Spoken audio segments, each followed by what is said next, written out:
This is the Pooja and Gurdeep podcast. From 98.1 CHFI Studios in Toronto, Canada.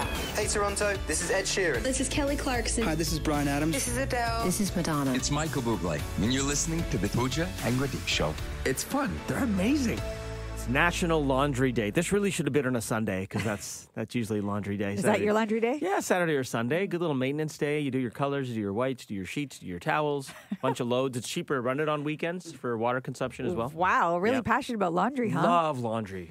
Is it just like your favorite chore to do, or is it that, you don't love it, but if you had to pick a chore? It's both. It's not only my favorite chore to do, but I actually thoroughly enjoy it. Like, I'll tell you, on Saturday, I was like, I really wanted to do it, and I was like, the colored section isn't like full enough. Like, so then I'm like, okay, I'll wait till tomorrow because I'll have some socks and I'll have some undergarments to throw in there, and then it'll be full. And I'll wear a bright shirt. Yeah, I'm gonna choose a color to wear just to do the laundry, and it's the sorting, it's the cleaning, it's the scent that comes out, the smell after, it's the folding, and now that I've got California closets, I've got a place to put everything properly. Oh my so gosh. It's the beginning to end, the whole process. It's just amazing. I want to get on the laundry train with you, but laundry is first of all, it's so much laundry. It's never ending. Well, I feel you're like doing it for 4, so like I get why that might not be fun. But still, it's not. There's nothing fun about folding. What do you like? Why? A little bit, isn't it? To put things away nicely, like you fold your undergarments, you get your socks in a nice little ball, and you section them from thermals to ankles to small ones. No, just you. Okay. I mean, if this is your idea of a fun Saturday night. I mean, not Saturday.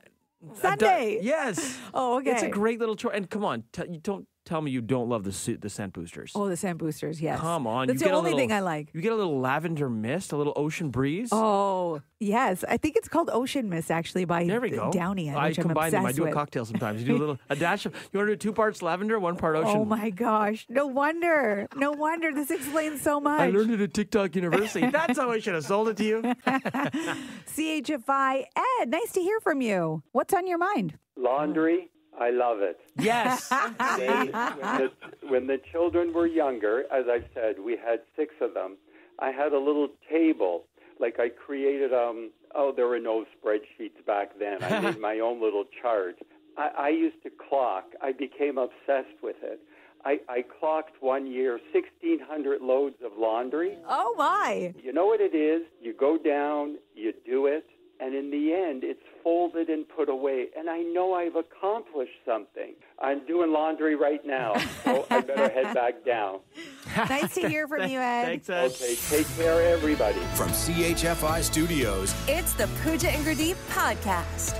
I signed my kids up for music class, and it's been so much fun just watching them sort of interact with other kids. And I'm kind of getting a glimpse into what they're going to be like when I put them in school. Is Bodhi playing the didgeridoo? Oh, no, not yet. Not no, yet, okay. Just a lot of maracas, a lot of Okay. like drum playing so far. Gotcha, okay. And singing and dancing. However, they actually bring out the parachute. Do you remember the parachute when you were in gym class? That's the big sheet or whatever. They just like flail up in the air and you run underneath. Kids love going underneath the parachute and jumping around and looking up at all the colors. My kids, Bodhi was not having any of it. He was just holding onto my leg. He's like, I don't know what this is. That's good. He's cautious. Yeah, Sia was sort of assessing what was going on, and she was watching all these kids, and they were jumping up and down and just screaming and running and laughing. Yeah. She decided, after watching for a little bit, that she was going to go in the middle. And instead of doing the jumping up and down thing, she decided to lie down on the floor. Okay, she's fully extended, arms crossed underneath her head. Okay. Like she's taking a nap on a Sunday. Like she's taking a nap, taking in the view, and she decided that's how she was going to take in the parachute. So there's chaos all around her, kids running, screaming, jumping, and Sia's in the middle underneath the parachute, just soaking it in. Yeah, arms folded under her head, just like, rainbows. And all I kept thinking is like, what is going through her mind? Why does she see all the other kids do one thing and then she does something completely opposite? I think that's great, and I'll tell you why, because I've got another example of a story where a kid zigged when everyone else was zagging. When I used to work in sports, I become acquaintances, friends with the McDavids, Connor McDavid's family. Ooh. His parents are terrific, Brian and Kelly. And I interviewed Connor and the family when he was 15 and he gained exceptional status into the OHL. So I was at their house in Newmarket, and off camera, his dad and I were chatting.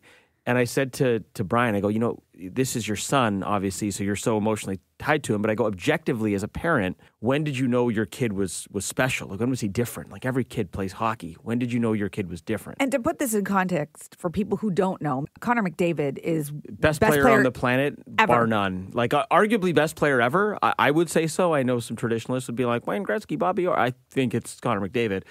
And his dad goes, I actually know exactly the moment. And he goes, Connor was 4. And he was in, Timbits hockey. You know the hockey you see in the intermission. There's like 50 kids all falling over each other and they're all going for the puck. He goes, we never really taught him anything. And he's playing Timbits hockey. And there's 49 kids falling over each other in the corner. And Connor didn't join the pile. He stood instinctively a little bit back of the pile. And he just seemed to know where the puck was going to squirt out. And he would just wait patiently for the kids to fall over each other, wait for the puck to squirt out, take the puck, skate down the ice and score while everyone's... Wow. And he did not teach him that. Connor just processed that. He did it himself, and he dominated Timbits hockey. And that was when he knew, my kid's zigging when everyone's zagging. Okay, I think Sia's going to be just fine. The Pooja and Gurdeep podcast.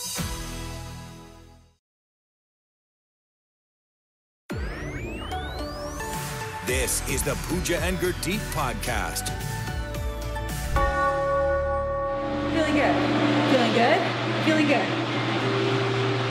Oh, gosh. Feeling good? You're going to get there. Yeah, same time. I let it out slow. If you haven't already, I encourage you to go to our socials, the CHFI Instagram or Facebook, and check out the video that was posted on Friday.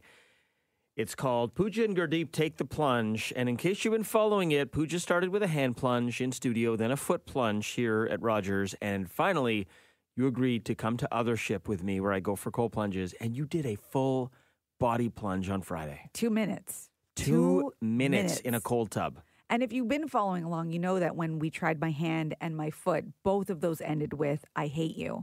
Yeah, there was a lot of hatred directed towards me. I was very concerned for our friendship. I don't actually hate you, but in that moment, I felt a lot of anger. And you because you were partially blacking out when you had the foot and hand plunge, you may not remember, but one of the things I said to you while you were telling me you hated me is, it's a lot easier when it's the whole body, I promise. And? Easier. Easier. Okay. Let's just say that, I decided to do it because you've just been raving about how great you feel after you do it. And I was a little bit nervous, but as soon as I got there, we went to Othership, and the vibe there is very zen. So I was immediately sort of put at ease, and then we did a little bit of a sauna first. There's a lot of candles and dim lighting. It was totally your vibe. So I feel like I was just kind of like nicely eased into it, and I thought it was going to be much worse than it actually was. It wasn't bad. And how did you feel after? Felt great. I actually felt really, really good. So good that I think maybe I started to make a bunch of promises and I started to say things I didn't really mean. Such as? Well, you told me you loved me. I think I told you I love you. We hugged. So this was the equivalent of you being intoxicated, is what you're saying? I think so. I was on a different kind of high. I started saying things like, I'm bringing all my friends. I'm going to do girls' nights here. Because they do a night party, too. It's not just something you do in the day. And I was like, okay, every birthday, I'm going to get a membership. Do you remember all the things coming out of my mouth? All the things, you were fully committed. Yeah. And then I had some time to sleep and go back to my real life, and woke up in the morning. I was like, no, never going to do that again. So this was the equivalent of you waking up the next day going, what did I do last night? Yeah. What just happened? Yeah. But you survived the cold plunge. I did. You're a new person. I did. But still kind of the same. But the same. And I do understand why people love it. I get that much. Okay, because I went back on Friday night for the party and they were asking about you. From CHFI Studios, It's the Pooja and Gurdeep podcast. The NHL playoffs are around the corner. They start in just a few days. Do you know what jersey you're wearing for the NHL playoffs? Do you rock a jersey for the playoffs, Pooch? I do, although I don't have any names on my jerseys. I haven't paid the extra to go get it done. Listen, that's totally acceptable. Blank is fine. Is it? Blank is okay. When you get to it, here's my whole thing. I cannot wear jerseys of players that are younger than me. So I can't wear any of the current Maple Leafs because you get to a certain age. You and I are both of that vintage.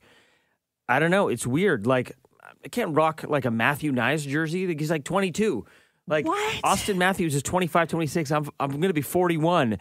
It's weird to Hold wear the on. jersey of Hold someone on. 15 or 20 years younger. I know what a big fan you are of Austin Matthews. Love Austin Matthews. I know you're a really big fan of Connor McDavid. You wouldn't wear a jersey with their names on it because Nope. they're younger than you? It feels weird. It feels a little creepy. I can't do it. There's three categories you can fall into. You can be blank jersey guy, which you are blank jersey guy. Congratulations. Okay. Thanks. And then I do one of two things. You can either be Legends jersey guy, which I've got my Gilmore, I've got my Sundin, I've got my Vince Carter, my Joe Carter. They're all legends who are older than me. I grew up with them when I was a kid, and you romanticize these majestic figures. Or you do what I do. This is the category I truly fall into. You get your own name. So I have got an Alawalia Raptors, Jays, Leafs, because to tell you what, I'm never getting traded. I'm not going to wake up tomorrow and be like, I'm a dirty Red Sox fan. Like, no, I'm not going to be like, oh, God, I'm a Habs fan. Kill me. Like, Does that happen where you have like jersey regret? You might have got a name and then they got traded and you're like, oh, that lasted half a season. Yeah, I had a Sergei Berezin in 1997. You're going to ask, who? Exactly. Exactly. I wanted to be hipster and not get the main guys, and that's what happens. Okay, so now I'm trying to picture this. I'm at a game. I see people with jerseys. Should I be reading more into what's on their back now? Because I'll be honest, I've never paid that much attention to it. If I see something that's vintage, it's like, oh, you're a hardcore fan. You got a Daryl Sittler. Yeah, if I see some obscure name, I'm like, oh, you didn't want to return this. Well, you can't return it, and you paid money for it. You want to get some use out of it. Guy who chooses like the fourth liner, that's your sports hipster. That's the same friend who wants to be the one to tell you about the band you've never heard of. That's the guy who's getting like David Comp, the fourth line center on his jersey. Exactly. Okay, all right, hold on. Does the same logic apply to people who are younger than you when it comes to artists? Like, you're never going to rock an Ariana Grande, a Taylor Swift. High Pony? What do you mean? What do they have, jerseys? Like a T-shirt with their name on it because they're younger than you. Okay, fine. I'm coming in tomorrow with the Ariana High Pony and the Taylor Swift side-eye and strut. It's done. Thanks for listening to the Pooja and Gurdeep podcast. Listen to Pooja and Gurdeep live weekday mornings from 5 to 9. Only on 98.1 CHFI. Toronto's perfect music mix.